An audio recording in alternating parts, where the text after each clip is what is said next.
дөнгөж хэлжсэн би нэг бас яг ингээд танилцах шатанд явж байгаа бол бас сонирм гэж боддог. Бид хоёр нөгөө аль хэдийн бүгдээ ингээд би нэг ойлгодог болоод хамт байгаад итгэж сурцсан болохоор надад нэг тийм бүртгэх ерөөсөө сонин санагддаггүй. Угаасаа тэр хүн өөрийгөө надаас ч өмнө би айтайхан л аваад явдаг хүн байсан.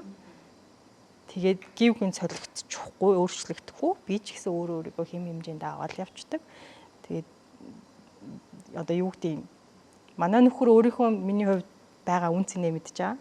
Надад ямар чухал хүн гэдэг мэдж байгаа. Би нөхрийнхөө хувьд ямар чухал гэдэг мэдж байгаа болохоор надад нэг тийм хардах мартах тийм юм ерөөсөө төрдөггүй. Тэгэл бид хоёр өөр өөрсдөө нөгөө нэг бас надгүйгээр жаргаад байна гэж бас боддоггүй. Жаргалтай л байгаасаа тэр минь надтай байсан байгаагүй жаргалтай байгаасаа гэж боддог.